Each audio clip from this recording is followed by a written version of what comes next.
ግን እኔ እንዲህ እየወደድኩ አንተ እኔ እፈልግሃለሁ አንተ አትፈልገኝም አይነት ሆነ ማለት ተገላበጠ።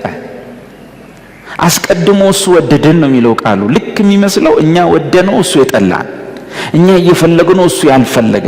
ይሁሉ ዝብርቅርቅርቅ ነገር የሚመጣው ከዶክትሪን ካስተምሮ ከነ ቅዱስ ጳውሎስ ትምህርት ስንወጣ መውደቅ ስላልቻለ ቀረ። በቃ እኔ እግዚአብሔርን ፈልጋለሁ እሱ አይፈልገኝም። ሁለተኛ ይሄ የጸጋ ስጦታ ምንድነው ብለን ተሯሩጠን እንዳንሄድ ባለፈው ሳምንት ስዘጋ ነግሬያችኋለሁ። የጸጋ ስጦታዎች የምንከተላቸው አይደሉም፣ የሚከተሉን ናቸው። እኛ የምንከተለው ማንን? የእምነትን ጀማሪና ፈጻሚ የሆነውን ኢየሱስን ብቻ። አንድ ተመልከቱ፣ ሁለተኛ ትከተሉት ዘንድ ፍለጋውን ትቶላችሁ ሄደዋል።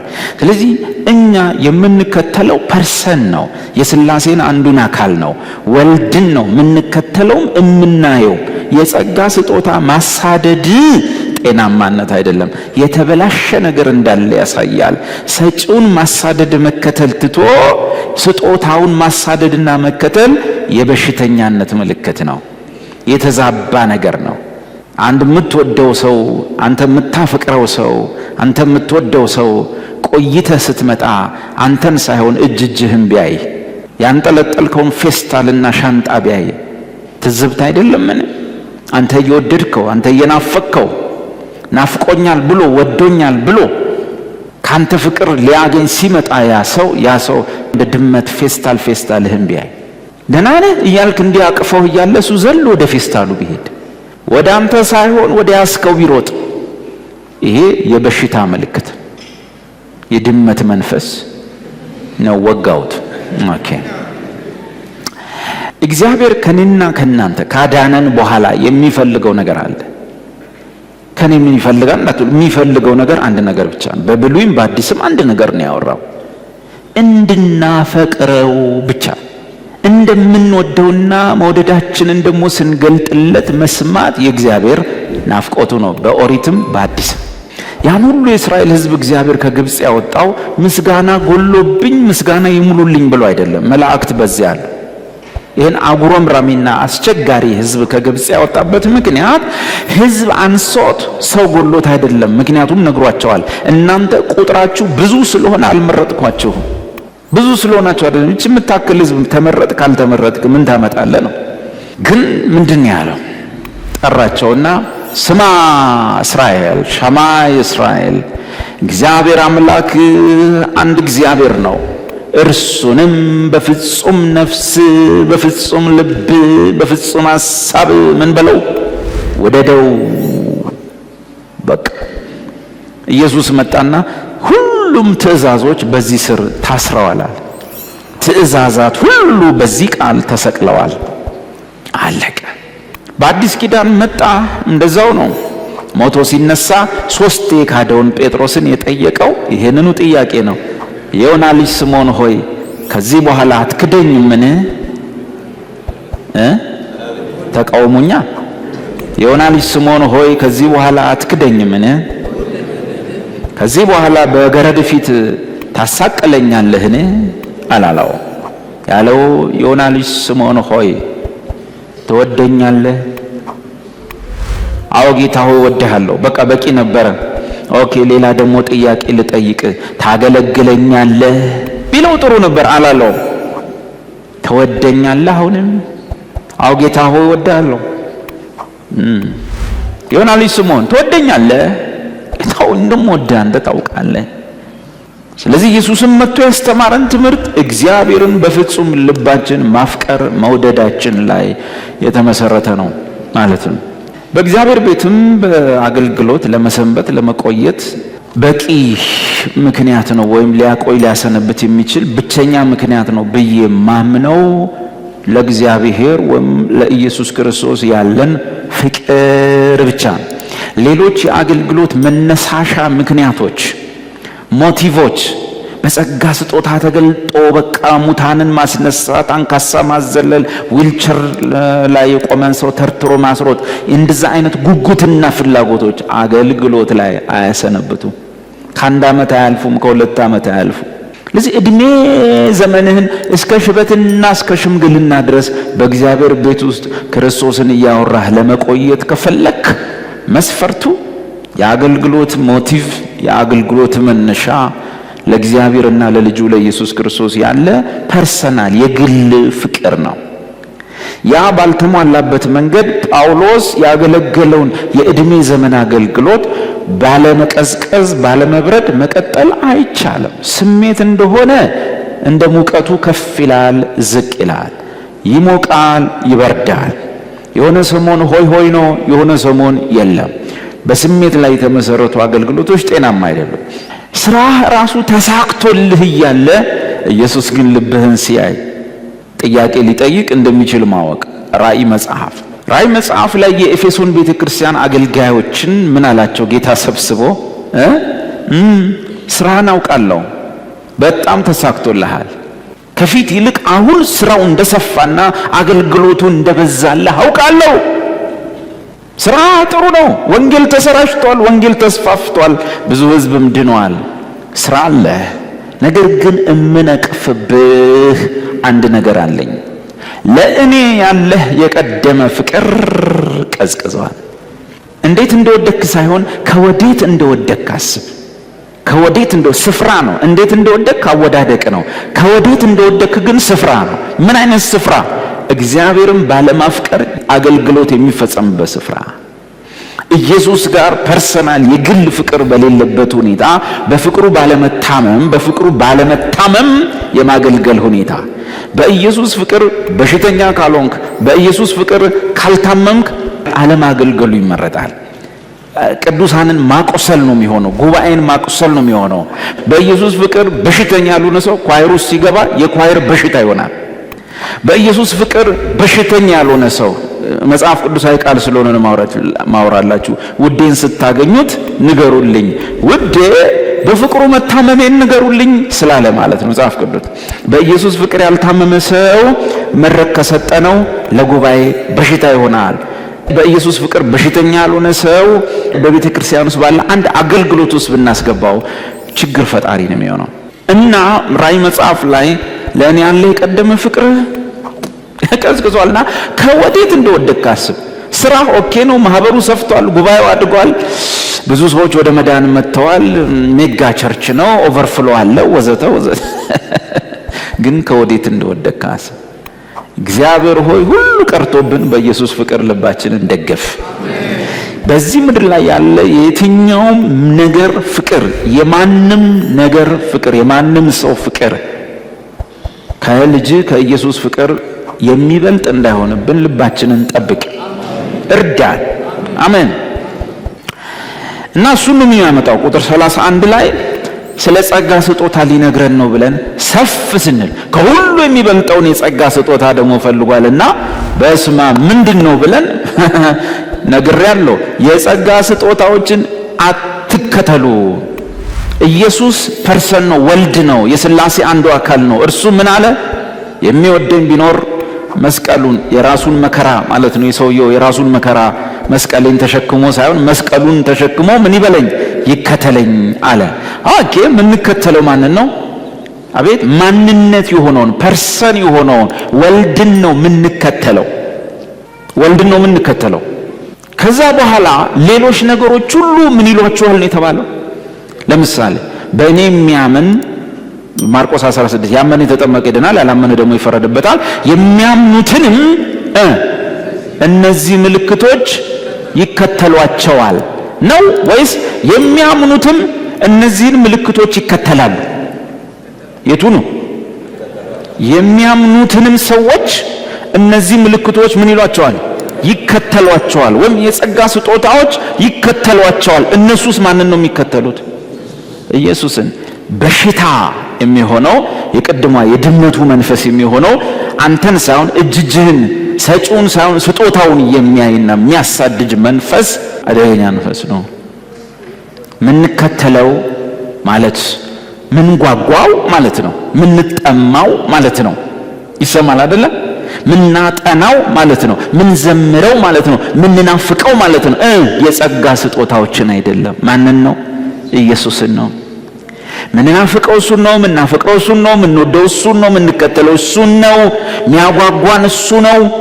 ተአምራት አያጓጓንም፣ ድንቆች አያጓጓንም፣ አገልግሎት አያጓጓንም፣ ወዘተ ወዘተ እነሱ አይደሉም። እነሱን ለማሳደድ ሰው አይደል። ኢየሱስን ናፍቆ ጌታ ሆይ ራስን ከፊት ይልቅ ግለጥልኝ፣ ስላንተ ማርቆስን ላጠና ነው፣ በቃ በሬን ዘግቼ ጾም ጸሎት ይዤ ብሎ ማርቆስን ማጥናት ሳይሆን ጌታ ሆይ አንተ የራስ ጉዳይ አይነት ጌታ ሆይ በር ዘግተህ ቀባኝ፣ እሳት እጄ ላይ ቀባይ፣ እግዚአብሔር ፋየር። ጌታ ሆይ ታክሲ ውስጥ ስገባ አጋንንት ይጮህ፣ ቸርች ስገባ አጋንንት ይታዘበናል ጌታ። እስቲ አንድ ቀን ኢየሱስ ክርስቶስ ማን ነው የሚለውን ሃንዳውት ለማጥናት በርህን ዝጋ፣ እስቲ ጾምና ጸሎትህን እኔን ለማጥናት አውለው ቢል የማይታገስ ሕዝብ። እኛ ጥማታችን ኢየሱስ ነው፣ ናፍቆታችን ኢየሱስ ነው፣ ምንከተለው ኢየሱስን ነው። የእምነታችሁን ጀማሪና ፈጻሚ የሆነውን ኢየሱስን ተመልከቱ። ቀጥሎሳ እየተመለከታችሁ ደግሞ በፊት ለፊታችሁ ያለውን ሩጫ በትዕግስት ሩጡ። ጴጥሮስ ደግሞ ምን አለ? ትከተሉት ዘንድ እሱ ፍለጋውን ትቶላችሁ ይሄዳል። ከዛስ እንደዚህም የሄዱትን ሰዎች እነዚህ ምልክቶች ምን ያደርጓቸዋል? ይከተሏቸዋል። ያለዚያ ትዝብት ነው ትርፉ ነው የሚለን። ከሱ ፈልገን እጁን አይተን እሱን ማናይ ከሆነ ትዝብት ነው ትርፉ። ሚያፈቅርሽ ባልሽ ወይም ምታፈቅርህ ሚስትህ ፊትህን ማየት ጓግታ ወይም ፊትሽን ማየት ጓግቶ ፊት ለፊት ትተያያላችሁ ሲባል እሱ እንደገባ እጁን ማየት ይከብዳል። ኢየሱስ ደግሞ የፍቅር ጥያቄ አለበት። ትወዱኛላችሁ ወይ የሚል የፍቅር ጥያቄ ነው የሚያቀርበው። ትወዱኛላችሁ ወይ? በመዝሙር 23 አንድ የታወቀ ጥቅስ አለ። እግዚአብሔር እረኛዬ ነው። ኦኬ እረኛ ከሆነ ምንድነው? አቤት በጎቹ ይከተሉታል አይደለም? መልካም እረኛ በጎቹ ይከተሉታል አይደል? ከፊታቸው ይወጣል እነሱም ይከተሉታል ይላል። ቀጥሎስ ግን ቸርነትህና ምሕረትህ በሕይወቴ ዘመን ምን ይሉኛል? ይከተሉኛል። እንደው ምሕረቱን ቸርነቱን ነው የሚያሳድደው፣ ታምራቱን ድንቁን ነው የሚያሳድደው። ድርቀት ተበላ ይለፋል የለም፣ ይጸልያል ጠብ አይልም። በ10 ደቂቃ ጸሎት በ15 ደቂቃ ትምህርት የሰው ሕይወት ይቀየራል፣ ኑሮ ይቀየራል፣ ብዙ ነገር ይቀየራል። አንዳንዱ ሰው እድሜ ዘመኑን በሙሉ ያለቅሳል፣ ይጸልያል፣ ይጾማል፣ ሁሉ ነገር አመድ። ለዚህ ፎርሙላው ሲሳሳት ሁሉ ጊዜ ውጤቱ ይሳሳታል። ሂሳብ የምታስተምሩ ሰዎች ወይ ሌላ ፊዚክስ የምታስተምሩ ሰዎች ወይ ሌላ አይነት የሂሳብ ስራ የምትሰሩ ሰዎች ፎርሙላው ሲሳሳት ኢዝ ኢኳል ቱ ብሎ የመጨረሻው ውጤት ምን ይሆናል? ይሳሳታል። አለቀ። የፎርሙላ ስህተት የውጤት ስህተት ያመጣል። በምንም አይነት ሁኔታ ውጤቱን ማስተካከል አንችልም ፎርሙላው ሲበላሽ። ኢየሱስ ነገረን አይደለም? በሌላ መንገድ አስቀድማችሁ እናንተ መንግስቱና ጽድቁን ፈልጉ። ፎርሙላው ይሄ ነው። የላይኛውን ፈልጉ፣ የቀረው ሁሉ ይጨመርላችኋል። እኛ ሳይሆን የለም ያ ይጨመርላችኋል የተባልነውን ለማሳደድ ከዚህ ሐዋሳ ደርሰን እንመጣለን። በውጤት ወጪ ነው ትርፉ፣ በውጤት ኪሳራ ነው ትርፉ። መጨረሻ ላይ ማጉረምረም ጥያቄ በጥያቄ እኔ ጸልያለሁ፣ ጸለይኩ የለም፣ አልኩ የለም፣ አሁንማ እኔ ግራ ገባኝ። ኢቭን የተሰጠንን መዳን እንኳን ልንደሰት ሳንችል ቀናት ያልፋሉ። የመዳናችንን ደስታ እንኳን እንጆይ ሳናደርግ ሁሉ ጊዜ የእኝኝኝኝኝ ጸሎትና የእኝኝኝኝ መዝሙር እየዘመርን አመታት ያልቃሉ። በባዶ እጅ ኢየሱስ እንዳለን እንረሳለን። ኪሳችን ባዶ ሆኖ በእምነት ባለጠጎች እንደሆነ እንረሳለን። እና መዳን ብቻውን በቂ አይደለም። መዳን ይዞት የሚመጣው ጥቅም አለ። ዳዊት እግዚአብሔር የሰራውን ኃጢአት ይቅር አለው። ግን እግዚአብሔር ሆይ አድነኸኛል፣ ግን የማዳንህን ደስታ ደግሞ ስጠኝ። ይቅር ብለኸኛል፣ ድነሃል ብለኸኛል፣ ጥሩ ነው፣ ግን ደስታ አጣው። መዳን ደግሞ ውጤት አለው፣ እሱም ደስ መሰኘት ነው ባንተ እና እሱን ደስታ አጣሁት። እንጆይ ማድረግ አልቻልኩም እና ሁሌ ፊቴ ኮሶ እንደመሰለ እንዲህ እንደተጨማደርኩ ዘመኔ ሊያልቅ ነው። መቼ ነው ጌታው እንጆይ ማድረገው ባንተ? እሱ ነበር የዳዊት ጥያቄ። እና የሚቀድመውን የላይኛውን ፈልጉ። ቆላስይስ 3 ላይ እንደዚህ ይላል አይደለ? ሞታችኋል። መሞት ምን እንደሚያደርግ ታውቃለህ? መሞት እኔ በጥቂቱ እግዚአብሔር አስለምዶኛል። ጥሩ ነው። የሞተ ሰው ብትሾመው ይንቀባረራል፣ ብትሽረው ሞራሉ ይነካል፣ ብትሰድበው አንገቱን ያቀረቅራል፣ ብትቀባባው ብታሞግሰው ደረቱን ይነፋል። መሞት አሪፍ ነው። ሞታችኋል ይላል። ሞታችኋል ይላል። መሞት አሪፍ ነገር። መሞታችሁን ማመን ያቃታችሁ ሰዎች ቶሎ ቶሎ እመኑ። ሞተናል። ስትሞት አይሞቅህ አይበርድ፣ ቢሾሙ ቢሽሩ። የሞተ ሰው አሮጌ ጫማ ሲያረግ እግሩን ወደ ኋላ ይደብቃል? ሰው ያየኛል ብሎ ይደብቃል? አይደብቅም። አዲስ ጫማ ሲያረግ እንዲያወዛውዛል? ሰው እንዳይለ አያወዛውዝ። he don't care። ሞታችኋል ማለት እርፍ ለማለት እፎይ ለማለት መስማዬ ጥጥ ነው ለማለት ይጠቅማል መሞት። ግን ቀጥሎ ምንድነው የሚለው? ሞታችኋልና ሕይወታችሁ በክርስቶስ በእግዚአብሔር ዘንድ ተሰውሯል። ከዚያስ ሕይወታችሁ ባለበት በዚያ በላይ ያለውን እሹ፣ በላይ ያለውን ፈልጉ እንጂ በታች ያለውን አይደለም።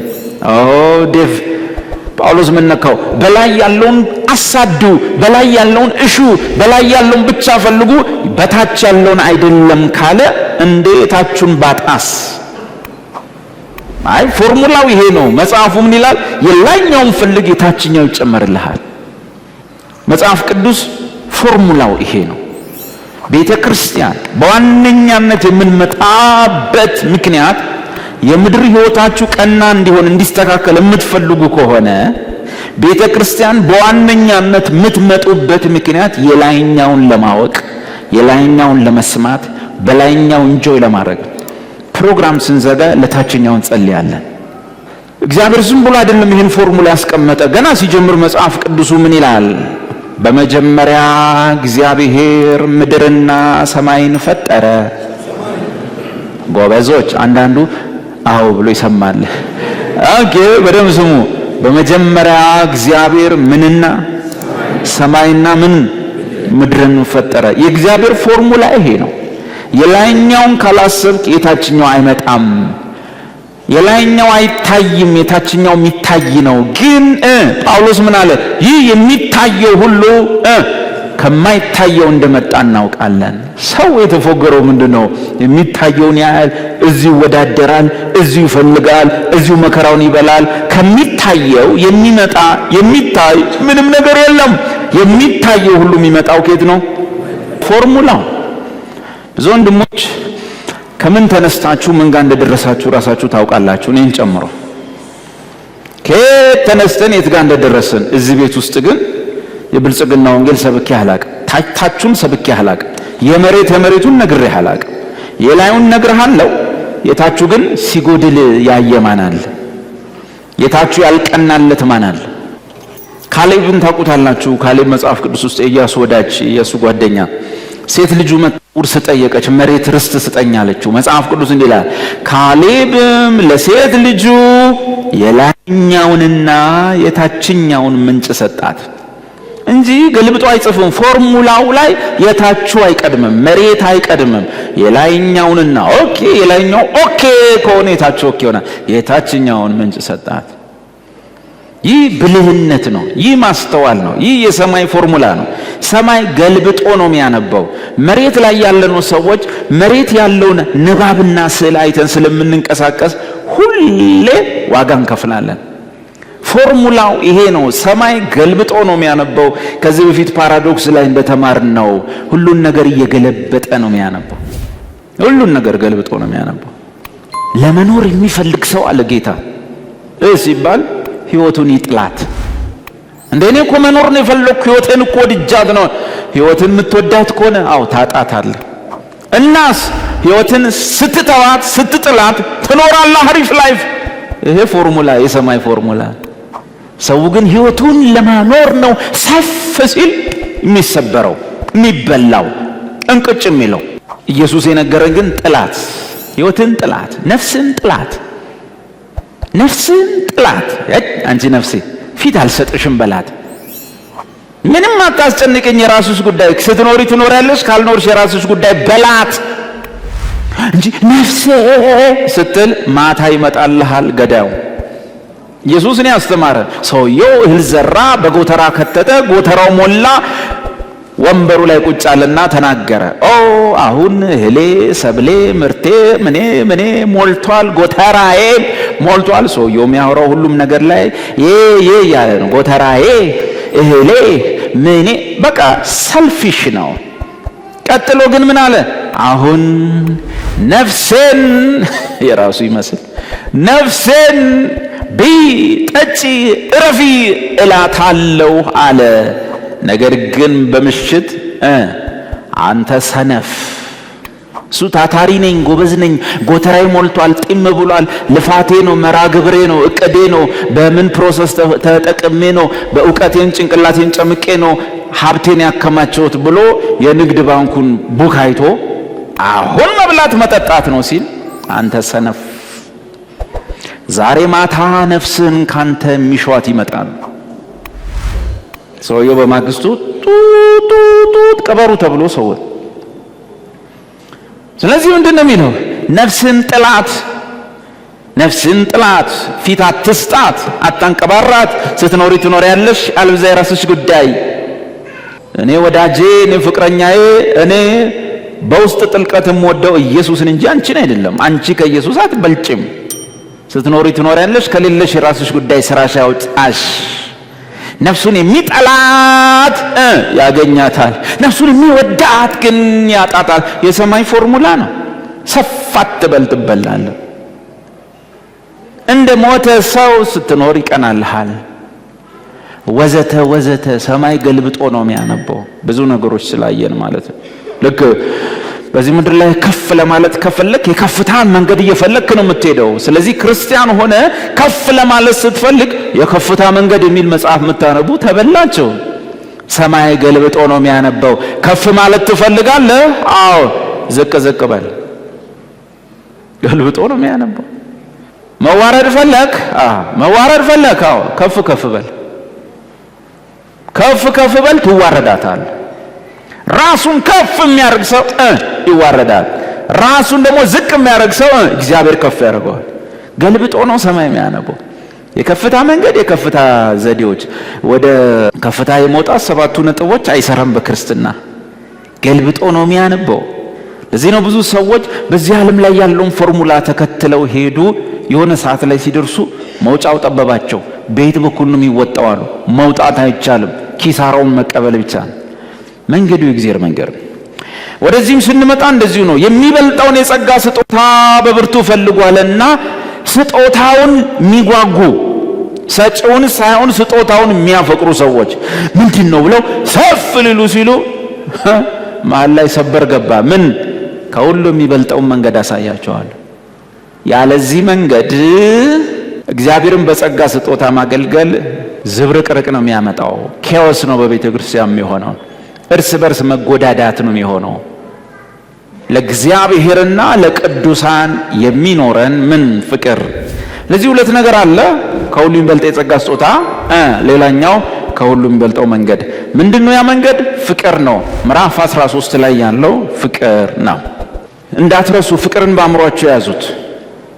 በጸጋ ስጦታ ምዕራፍ 14 ላይ ከመገለጥ በፊት ምዕራፍ 13 ላይ ከሁሉ የሚበልጠውን መንገድ ማለት ጌታችን ኢየሱስ በምድር በነበረበት ጊዜ ያገለገለበት የአገልግሎት ሞቲቭ፣ የአገልግሎት መነሻ ምክንያቱ፣ ለሰዎች ያለው ፍቅር ታውቃላችሁ። ፈሪሳውያኑ ጸሐፍቱ በየቤተ ምኩራቡ ሆነው ቅዳሴያቸውን ሲቀድሱ ከሕዝቡ የሚቀበሉትን እየተቀበሉ ሁሉን ነገር ሲያደርጉ የሃይማኖት ስርዓቱ ሲፈጸም፣ ነገር ግን ኢየሱስ ብቻ ሕዝቡን አያቸው።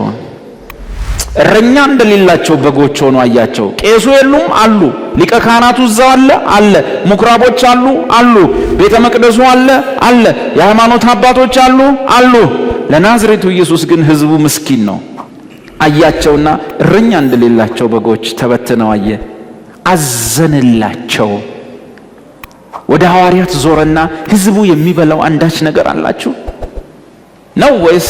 ከሕዝቡ ለቀም አድርጎ አለ። ከሕዝቡ እንዴት እንደሚበላ ነው ያሰበው፣ ሕዝቡን እንዴት እንደሚያበላ መልሱ። አትፍሩ። እዚህ ጋር ያሉት ደቀ መዛሙርት እነማን ናቸው? ቤት ንብረታቸውን ጥለው የመጡ ናቸው። ምን አላቸው በኪሳቸው? እነ ጴጥሮስ ምንም የላቸውም። 5000 ሰው መመገብ አይደለም 1 ሰው መመገብ አይችሉም። ነገር ግን ያን ሁሉ ሕዝብ ባየና ኢየሱስ አዘነላቸው። እነ ጴጥሮስን ጠየቃቸው፣ ሕዝቡ የሚበላው አንዳች ነገር የላችሁም? የኢየሱስ ጭንቀቱ ሕዝቡ ግር ብሎ ሲመጣ እንዴት እንደሚበላ፣ እንዴት ገንዘብ እንደሚቀበል፣ እንዴት ስጦታ እንደሚለቅም አይደለም። ኢየሱስን ያሳሰበው ምንድነው? ሕዝቡ ምን ይበላል፣ ምን እሰጣቸዋለሁ፣ ምን አቀርብላቸዋለሁ ሚል ያ መንፈስ የፍቅር መንገድ ነው። ያ የፍቅር መንገድ ነው እንጂ